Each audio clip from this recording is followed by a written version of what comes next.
Every crevice of the universe holds a story that has yet to be told. A legend, a fable, a song. Undiscovered narratives that could count for everything or nothing. It is for this reason alone that man is enslaved by a constant longing to see a world apart from his own. Once in a while, holding on to the possibility of finding something worth living or dying for, he will take a chance. Thus, a journey, yet again, must be made.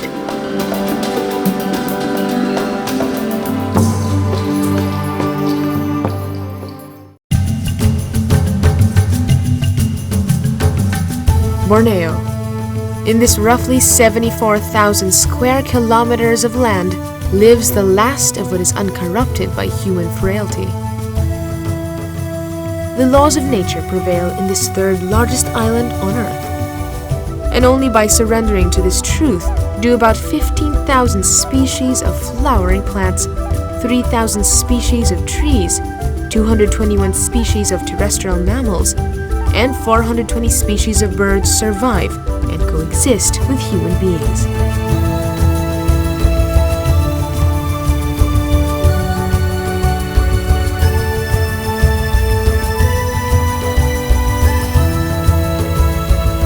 This very quality of Borneo drives man to harness his most primal instinct and compels him to refine them.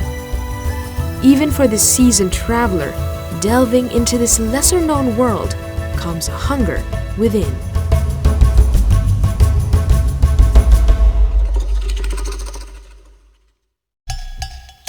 There is no better place to begin weaving through the wonders of Borneo than Sabah, the second largest state of Malaysia, which shares the island with Sarawak, Malaysia, Kalimantan, Indonesia, and Brunei.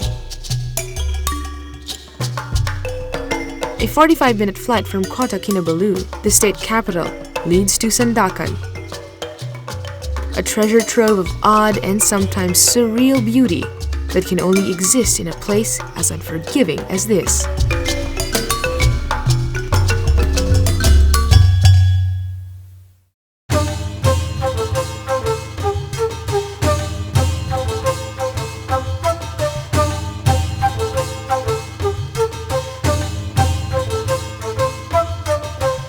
Hours from Sandakan city center, passing through the vast stretches of palm oil plantations, the Kinabatangan River looms ahead. At 560 kilometers, it is the longest in Sabah. Along its banks, the village of Sukao is the takeoff point for the river expeditions. As the sun gleams over clouds that draw jagged reflections over the murky water, motorboats ferry tourists into the thick vegetation of the wildlife sanctuary. This rainforest, covering only 26,103 hectares, hosts the largest concentration of flora and fauna in Southeast Asia. Many of these are endemic to the area.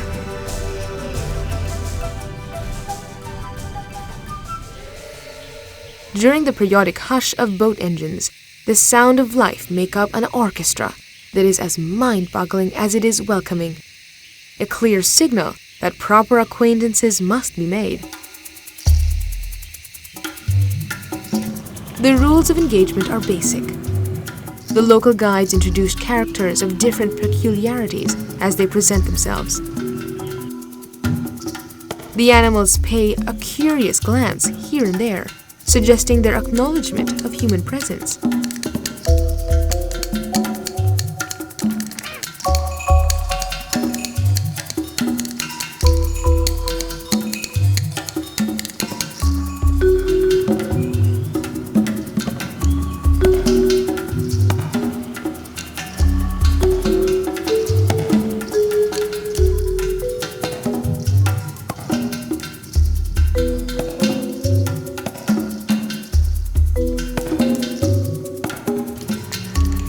There are only 10 places in the planet where 10 primate species can be found.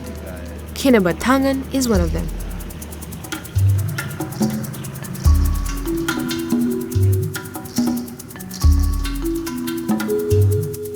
As such, a spectacle of drama and action unfold even on regular afternoons like this.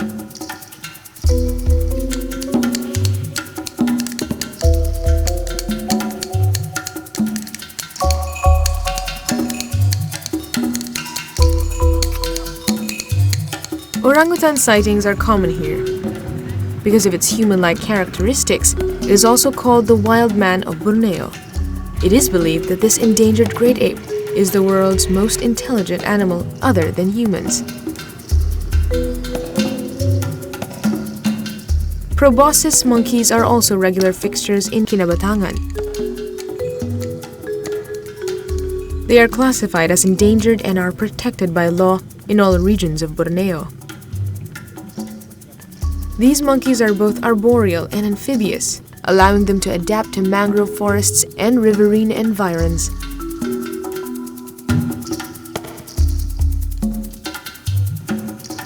They live in groups of 10 to 32 and often move between social circles.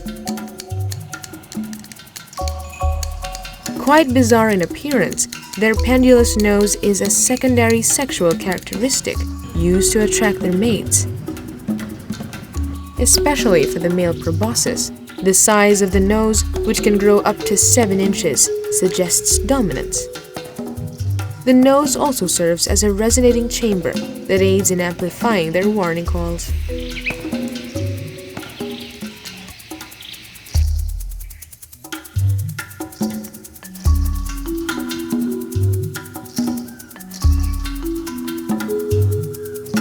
Other primates seem oblivious to the catfights of the proud proboscis. Bornean gibbons and macaques can be found grooming their young by the riverbanks.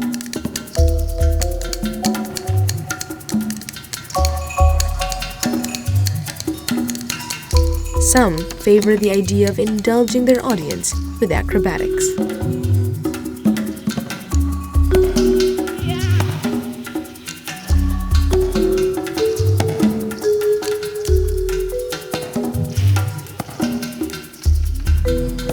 Cruising along this waterway brings nature aficionados within arm's length of snakes and other reptiles.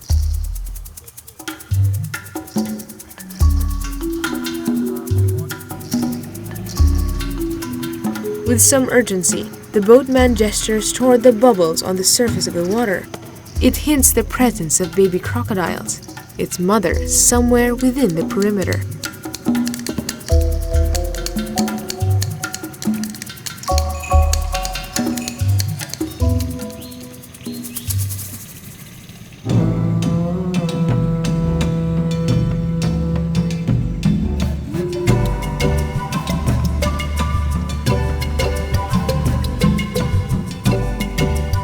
In the midst of this activity, there is always a pause for concentration each time the endangered oriental darter dives for the kill. The hornbill watches from its solitary tower.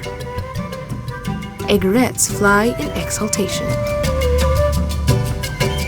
On any given day, this sense of triumph for some 200 species of the Kinabatangan bird kingdom may be short-lived. Call it a sudden twist of fate, the monitor lizard calls it a feast.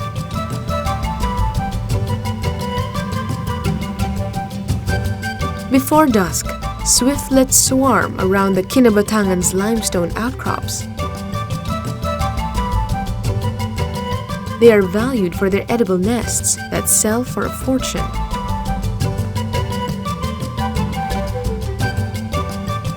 For some, the cycle of life has come full circle. But for the creatures that survived the realities of living in the wild today, life goes on.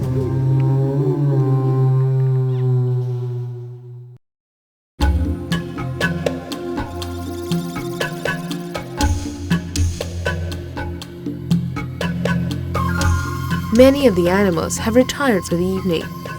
But even when darkness envelops the mighty Kinabatangan, the jungle does not fall still.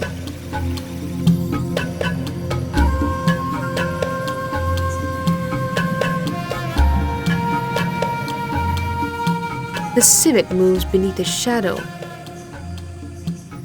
while crocodiles swim across the misty waters.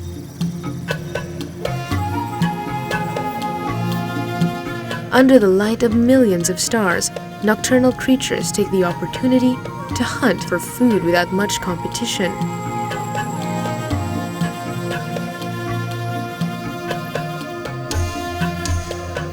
Trust is earned and rewarded as small groups navigate in the black of the night, relying only on the trained eyes of a local who knows the way of the river.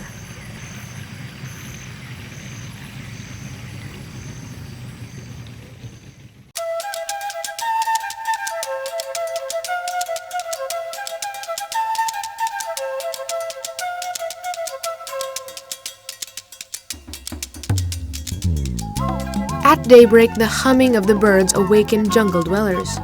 The same cast of characters converges in Kinabatangan's oxbow lakes for grooming and feeding. Some, like the excited adventure seekers, are just here to have a glimpse. A survey of the Kinabatangan wildlife may take days. Many lodges in Sukao offer comfortable riverside accommodations and cruise packages. Among these is the proboscis lodge Bukit Melapi. The rustic enclave provides luxuries that one does not expect to find in the middle of a rainforest. A restaurant, a bar, and facilities for recreation. Most cottages have private balconies that allow a good view of the outdoors.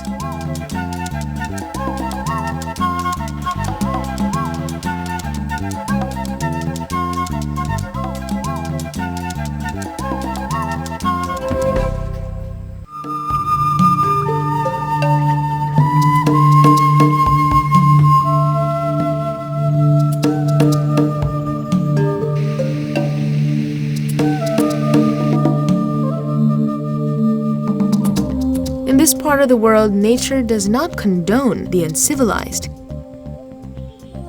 In contrast, it elicits something far more sophisticated. It demands mutual respect among living creatures.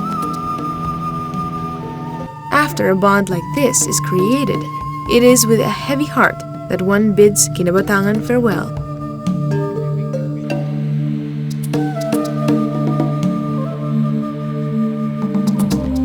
But the search is not over. It's time to heed another call. On to Sepilok we go.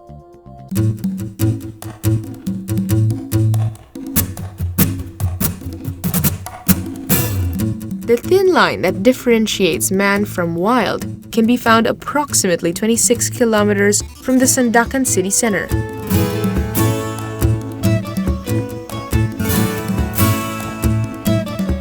Today, the limelight belongs to one creature, the orangutan.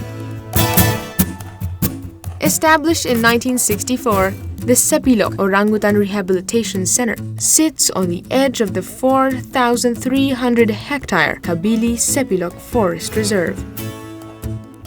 It is one of only 4 orangutan sanctuaries in the world. Within this tropical jungle, orphaned juvenile orangutans are rehabilitated and reintegrated into their natural habitat.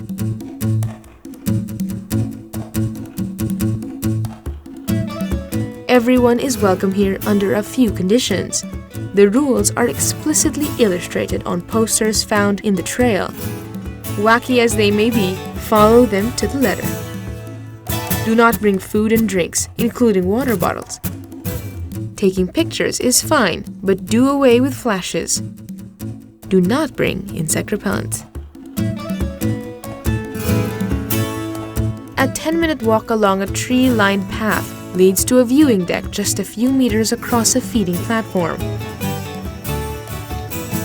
At 10 in the morning and 3 in the afternoon, rangers bring fruits, vegetables, and milk for the baby orangutans.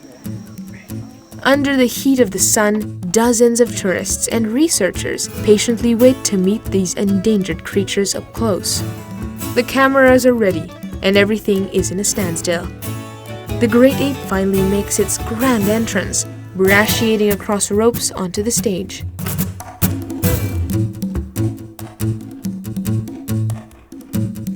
The orangutan can sometimes be impersonal, going through the motions with its back turned against spectators.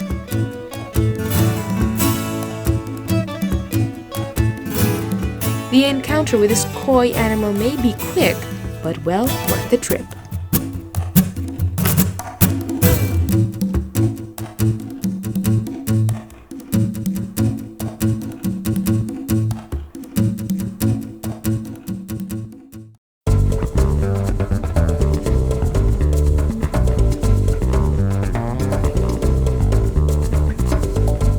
Fresh out of a wildlife safari, driving toward the city is like traveling fast forward many centuries into the future.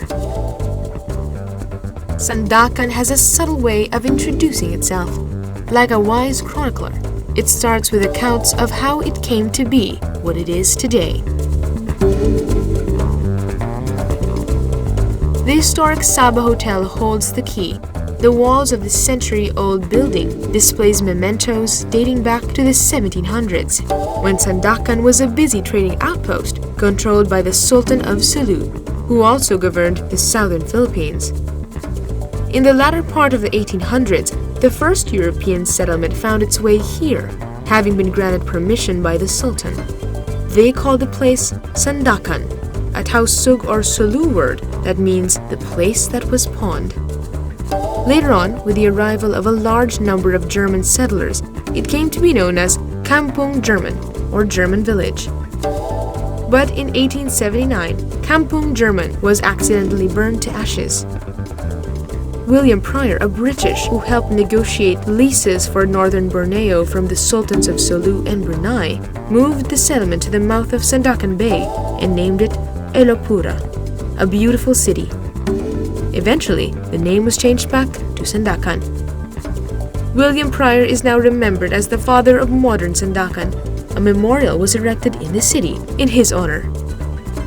A few years after the settlement was moved, the British North Borneo Company was assigned by the British government as the administrator of Sabah. Sandakan was consequently appointed as the new capital. The first half of the 1900s saw Sandakan develop as one of the most advanced Southeast Asian cities of the time. However, the city, like most in the region, was not spared from the ravages of World War II. The Japanese occupation of Sandakan lasted 3 gory years, leaving this once glorious city on the brink of total destruction. In 1946, a year after the end of World War II, Sabah was officially declared a British colony. The capital was moved to Jesselton, now known as Kota Kinabalu. Within a few years, Sandakan was almost completely restored, ushering the timber boom of the 70s, which was then replaced by palm oil a decade later.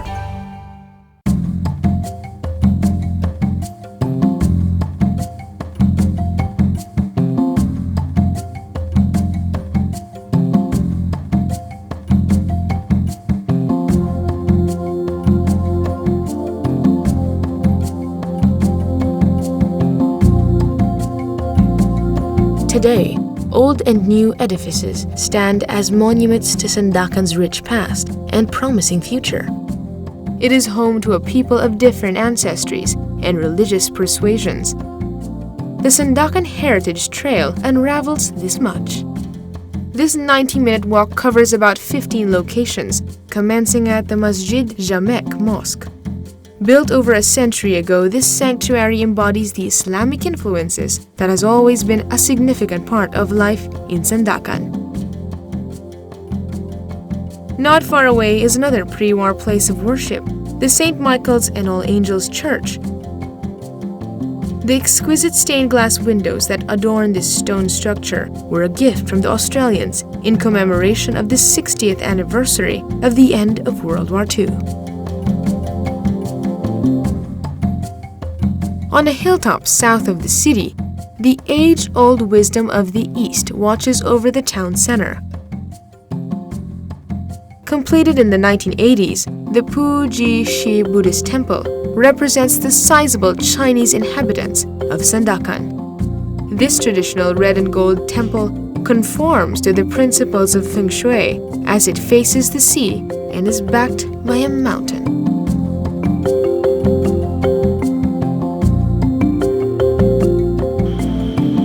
brush up on Sandakan's history by making a pit stop at the Museum Warisan Sandakan. Then walk into life during the British Northern Borneo period in Newlands, also called the Agnes Keith House. Everything is frozen in time. Built in colonial style, it was home to this famous author and her husband, Harry Keith, conservator of forests and curator of North Borneo Museum.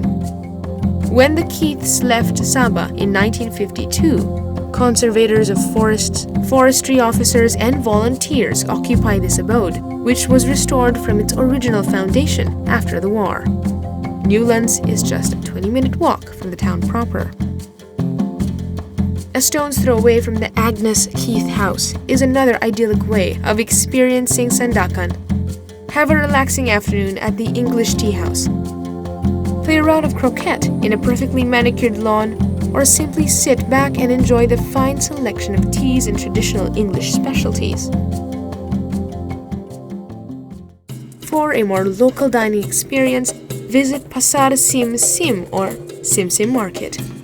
This humble place is known for its good variety of ikan bakar or grilled fish, offered by rows of eateries all under one roof.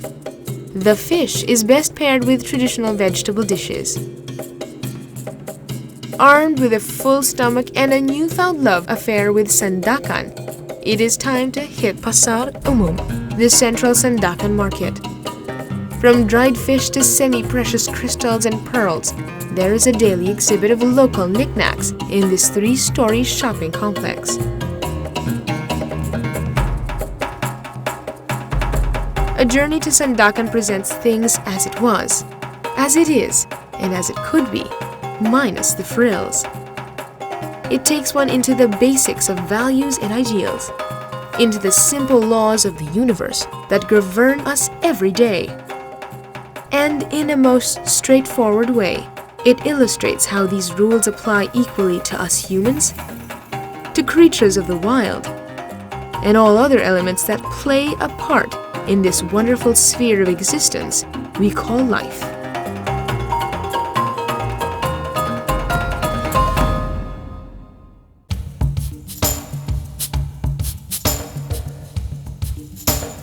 Mama, mama.